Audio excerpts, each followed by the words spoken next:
पढ़ते हैं या जॉब करते हैं तो कितना मुश्किल होता है पैसा हाथ में आना, लेकिन हॉस्पिटल में वही मुश्किल से कमाया हुआ पैसा हाथ से बालू की तरह निकल जाता है।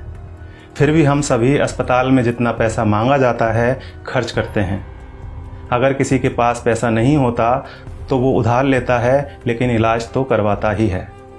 अस्पताल में पहले दिन ही सबसे ज़्यादा टेस्ट होते हैं, कुछ सर्जिकल आइटम्स भी खरीदे जाते हैं, इसी दिन सबसे ज़्यादा दवाइयाँ लिखी जाती हैं। हॉस्पिटल में कुछ पैसा एडवांस के तौर पर भी जमा किया जाता है। हमने भी वही सब किया, हमें भी दवाइयाँ लाने के लिए कहा गया। आजकल हर हॉस्पिटल का अपना मेडिकल स्टोर होता है, सो यहाँ भी था। हमने दवा ली और हमारा जो पहला बिल बना वह था 8,369 रुपये का। हमने अपनी जेब से इतने रुपए निकाले और देना चाहा तो पता चला कि हमें तो सिर्फ 4,620 रुपये ही देना है। क्या आपके साथ ऐसा कभी हुआ है कि आपने 8,300 रुपये की दवाइयाँ खरीदी हों और किसी अस्पताल ने आपको 4,600 रुपये ही लिए हों? शायद नहीं। हमारे साथ भी पहले ऐसा कभी नहीं हुआ था। अब यह बिल देखिए, दवाओं की कुल कीमत है 8,369 रुपये, जिसके नीचे लिखा है डिस्काउंट 3,748 रुपये। नेट अमाउंट है 4,600 रुपये, जिसका भुगतान हमें करने के लिए कहा गया। ऐसे हमारे पास और भी कई बिल हैं। हमने 5 दिन एडमिट रहने के दौरान वहाँ से कई बार दवाइयाँ खरीदी और हर बिल पर हमें ये छूट मिली।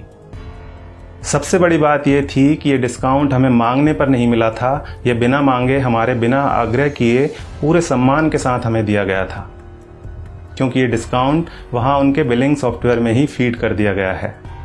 और आप यह जानकर हैरान होंगे कि डिस्काउंट का प्रतिशत 2, 4 या 10% नहीं है, यह बहुत ज़्यादा है।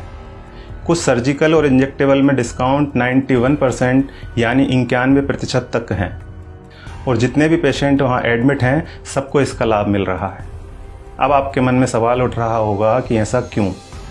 हम भी यही सोच रहे थे कि आखिर ऐसा क्यों। तो हमने डॉक्टर साहब से सीधे पूछ लिया, क्योंकि इसका जवाब तो वही दे सकते थे। फिर उन्होंने हमें बताया कि क्यों उनके अस्पताल में इतना डिस्काउंट दिया जाता है। उन्होंने हमें समझाया कि MRP का खेल क्या होता है। एक उदाहरण के तौर पर उन्होंने बताया कि एक इंजेक्शन 270 रुपये का आता है और उस पर MRP आती है 1,000 रुपये। उन्होंने कहा कि मेरा मन नहीं माना कि मैं 270 रुपये का वह इंजेक्शन अपने पेशेंट को 1,000 रुपये में बेच दूँ। मैं डॉक्टर हूँ, मुझे अपनी फीस और मेरे हॉस्पिटल की दूसरी सेवाओं का चार्ज मरीज से लेना है। 270 रुपये का इंजेक्शन 1,000 में नहीं बेचना। ये बात तो हुई डॉक्टर संजय कुमार के नैतिक मूल्यों की। अब यहाँ सवाल ये है कि दूसरे ज़्यादातर अस्पतालों के मालिकों ने क्या अपना ज़मीर बेच दिया है? बेबी गैस्ट्रो केयर अस्पताल के डॉक्टर संजय कुमार की तरह ये क्यों नहीं कहते कि हमें भी अपनी सर्विसेज का पैसा ही मरीज से लेना है? वे क्यों नहीं कहते कि 270 रुपये का इंजेक्शन 1,000 में हम नहीं बेचेंगे? दूसरा सवाल ये है कि आखिर दवा कंपनियों द्वारा इतनी MRP लिखी ही क्यों जा रही है? इनको किसने अधिकार दिया है दवाओं पर इतनी ज़्यादा MRP लिखने का?